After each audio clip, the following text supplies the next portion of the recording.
Second speaker will be Andrew Feinstein, and Andrew is the writer of the book The Shadow World, which was the basis of the film Shadow World that some of you saw before. Andrew is South African and of course was triggered by the South African corruption scandals in the arms trade, and then from there developed himself into something like a global expert in arms trade and corruption. So I leave it immediately up to Andrew to follow up with his part of this lecture. First of all, could I just say thank you very much to Frida Sakti and to Mo Magazine for organizing and hosting this event tonight and for arranging the screening. And also to all of you for being here. It's always great for Sam, myself, and the others who work on this area to see an audience of this size, to see so many of you who went to see the film. So thank you very much for that. I should just mention that the film will be screened in Belgium on a number of occasions over the next couple of months. So if you do want to see it at some point in the future, please just follow the film on Facebook or Twitter, or follow myself, and all the details are posted there on a regular basis. Sam gave a brilliant exposition of the political economy of the global trade in arms. What I'd like to do is to complement that with some sense of what it looks like from the other side of the table, from a country of the global south where you're part of the government that is buying this weaponry. I was extremely fortunate and privileged to serve first as a facilitator in the South African constitutional negotiations that led to our first democratic elections in 1994, and then as a member of parliament for Nelson Mandela's ANC. And the first 4 years of that democracy were in many senses unique and extraordinary. We had a government that was focused on the national interest rather than an individual political party's interest, or the interests of any particular individual, however powerful. We had a country that was united around concepts both of racial reconciliation and of trying to undo over 350 years of racial oppression. But then our second president, while he was still deputy president, championed the purchase of $10 billion of weaponry. Weaponry that the country had no need of. South Africa, over 22 years after it became a democracy, to this day has no enemies. The equipment that we bought for $10 billion has barely been used. We bought 24 jet fighters. 12 of them have never left the ground, because South Africa cannot afford to train the pilots to fly them, cannot afford to fuel them, and there's absolutely no need of them. While we were engaged in the negotiation process, in the venue where the negotiations took place, there were always a great many people milling around, and one was never sure who exactly they were. And it was only years later, when I started doing this work, that I discovered that amongst those peripheral people walking around, chatting to the politicians between sessions, were senior executives from most of the world's leading arms companies, who were already identifying the key ANC people they needed to persuade of the importance of this deal. And what did they say to them? You need this for your national defense? No. They said to them, a massive arms deal would be a good way of keeping the white apartheid generals on side, because we don't want them to foment civil war against the new order. So let's give them lots of toys to play with, to make them feel that they're still important and of significance. It's a great way to create jobs in a society that has a formal unemployment rate of almost 30%. It's a way to sneak in an industrial strategy when the global, what's called Washington Consensus, forbids you as a young democracy, a small open economy, from developing an overt industrial strategy where you favor some industries over others. And they said,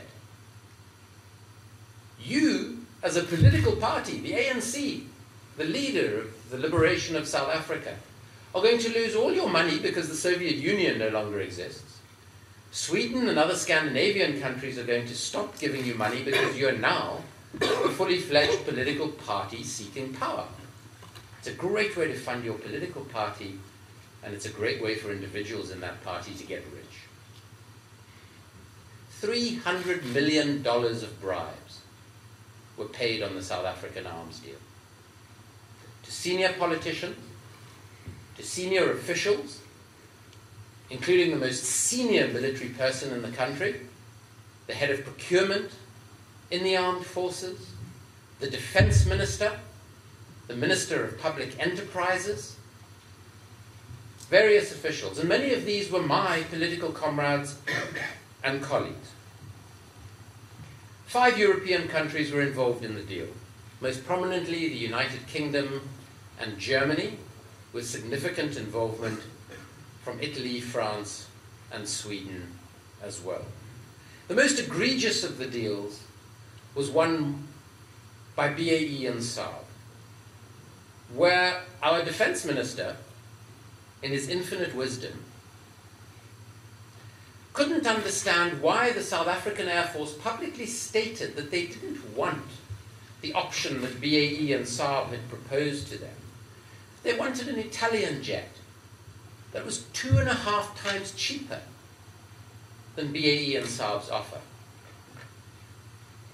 So in order to ensure that the British and Swedish company, who had already agreed to pay him bribes through offsets, which we can discuss in more detail in the Q&A if you'd like to ensure that those who'd offered him the biggest bribes, and BAE paid £115 million in bribes on that one contract. The minister, in his infinite wisdom, decided to exclude cost as a procurement criterion on the single largest contract that the democratic South Africa has signed until this day.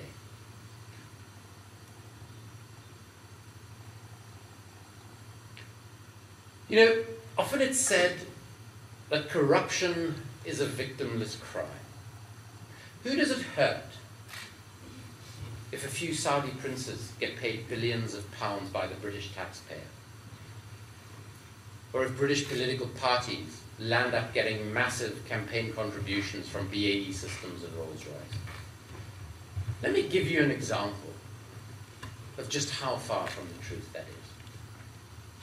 At the time that South Africa decided to spend $10 billion on weapons, with a premium on that price of between 15 and 35% to pay for the bribes, our then President Thabo Mbeki claimed that we did not have the fiscal resources, the money, to provide antiretroviral medication to the 6 million South Africans living with HIV or AIDS. According to a study undertaken by the School of Public Health, the Kennedy School of Government at Harvard, they conservatively estimate that that policy choice over the next 5 years resulted in the avoidable deaths of 365,000 South Africans.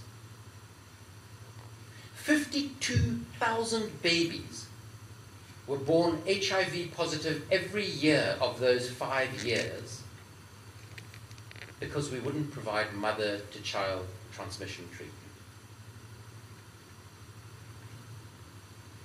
This arms deal was the point at which the ANC, my own political organization that I joined as a teenager, lost its moral compass. Our democracy was profoundly, fundamentally, and almost 18 years on, permanently undermined. Our current president, Jacob Zuma, faced 783 counts of corruption, fraud, and racketeering in relation to this deal.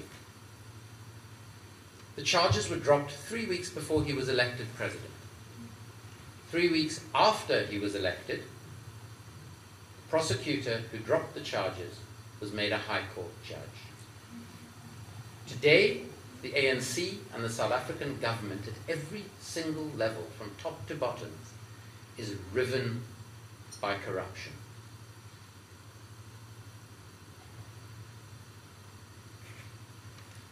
Why is this particular trade so corrupt?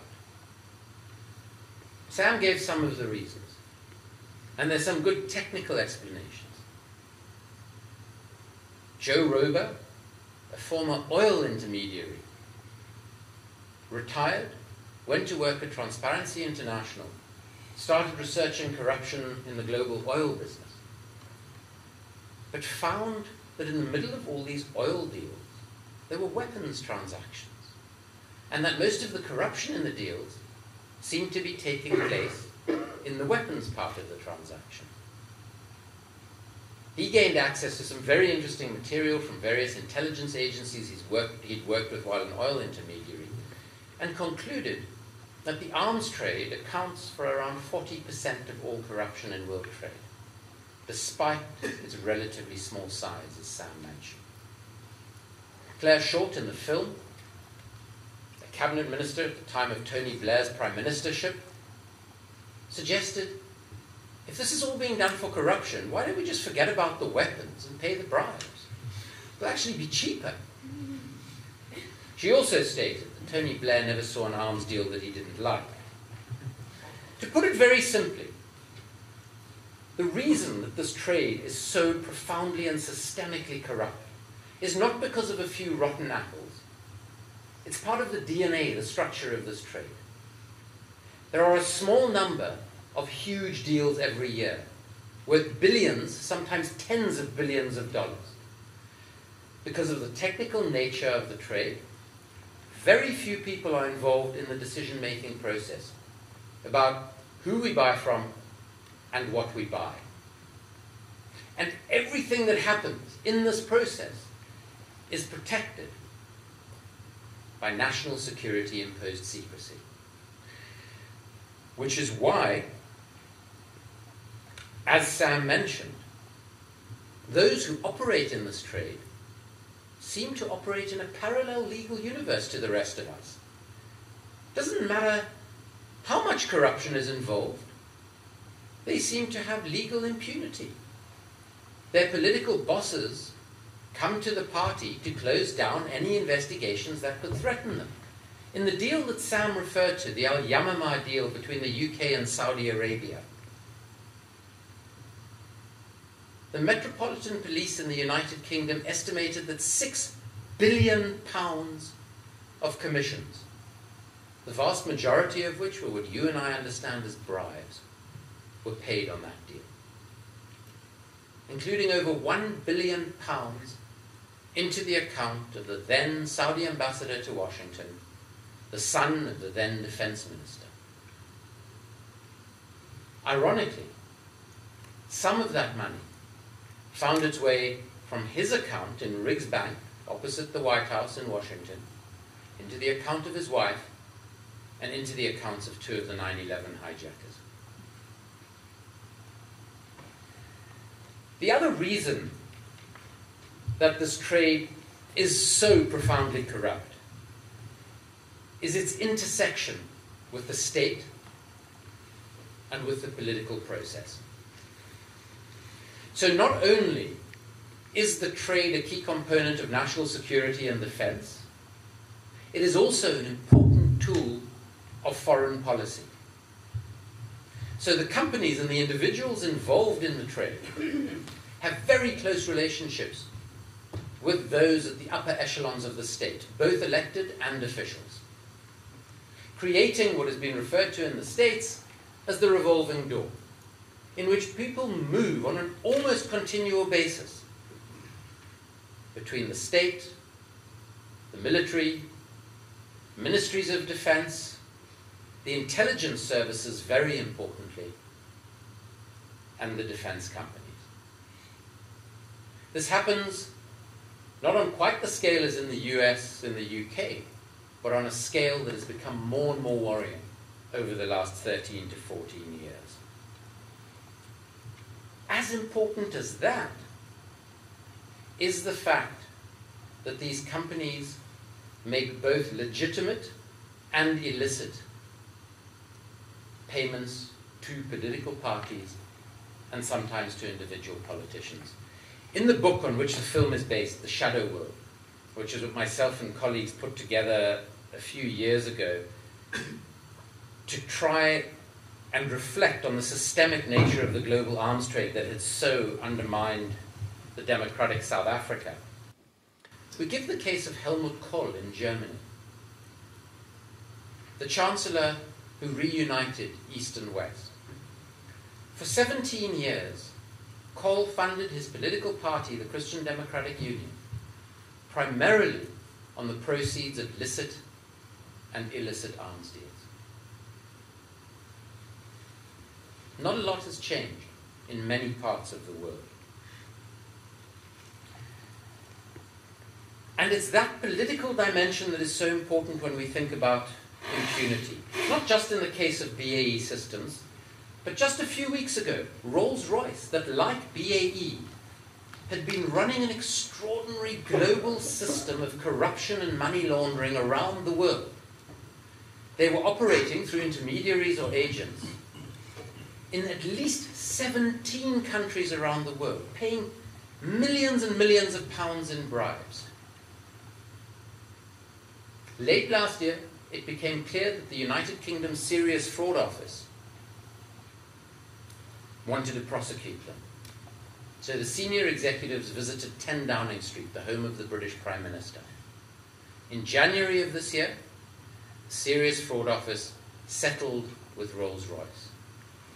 They will pay a fine of around £200 million, which is by far the biggest fine that any defence company has ever paid in the United Kingdom, but on deals in which their profits were between £2.5 and £3 billion.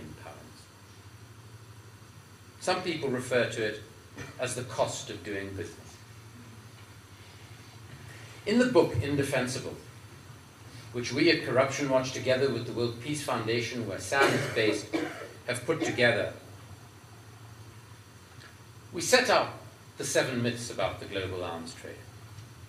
Sam dealt with the issue of it supposedly being good for the economy. South Africa was promised 64,000 new jobs by our arms deal. We never even made it to 5,000. We must also remember, in considering the impact of this trade on the economy, that even when a defense company does well, that comes at a cost. And the cost is massive subsidies from the state that are funded by you and I, the taxpayers. To give you an example, in the United Kingdom, we have an export promotion department that is under a minister known as the business secretary.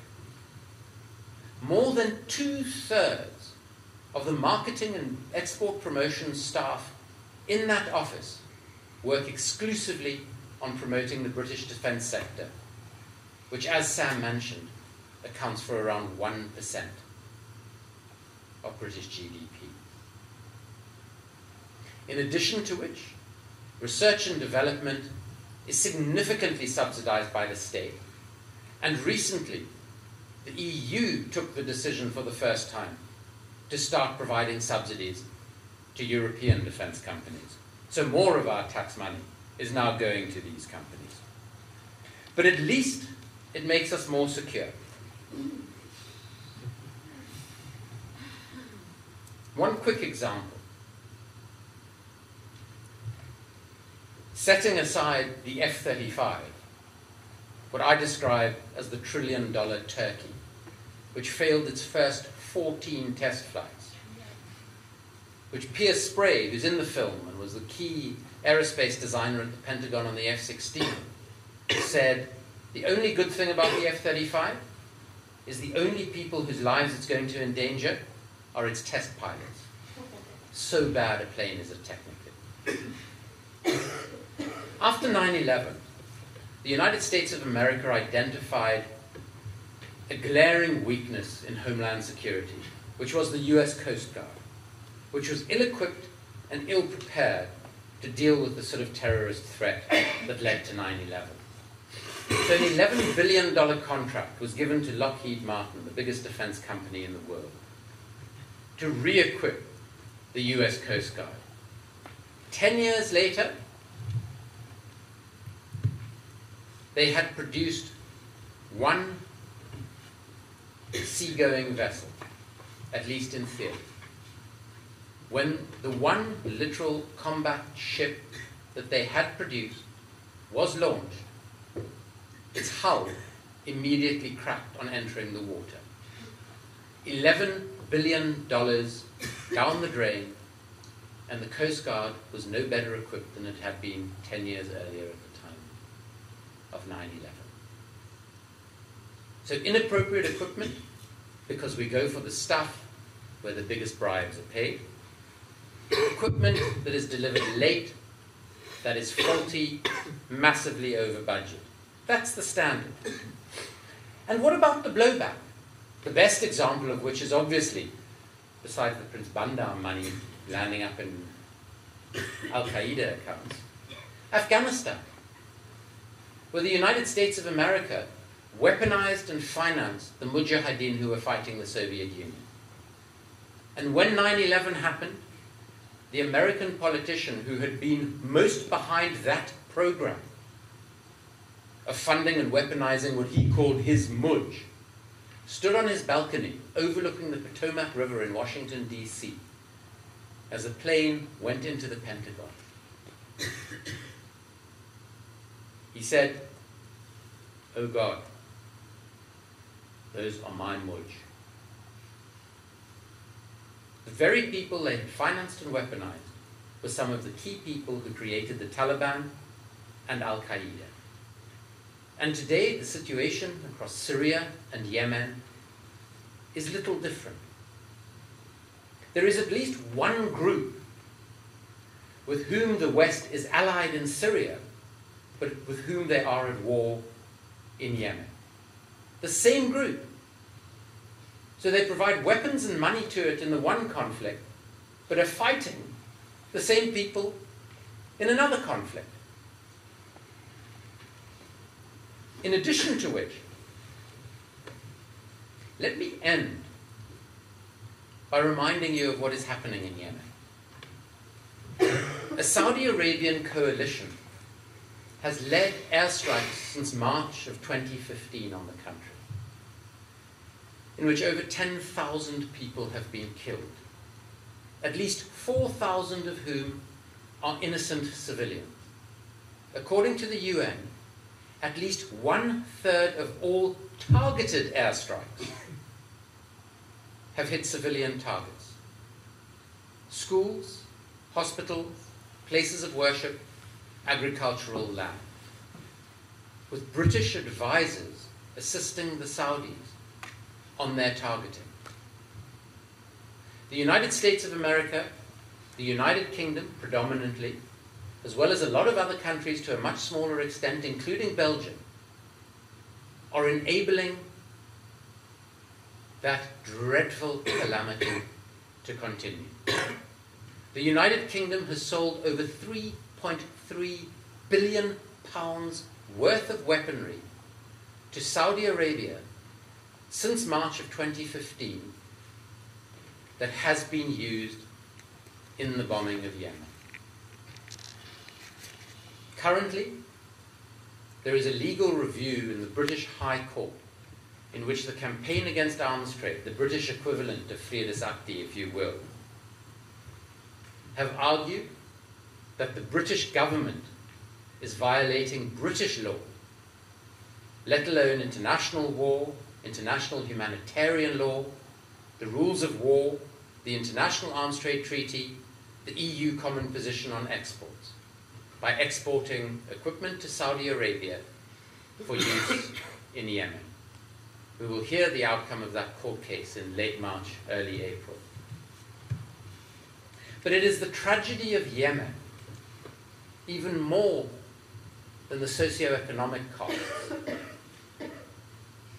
that reconfirm for us that if we allow the arms trade to continue in the way that it currently functions, we are, in our names and with our tax money, ensuring that the world is less democratic, more corrupt, and ironically, less secure. Thank you very much.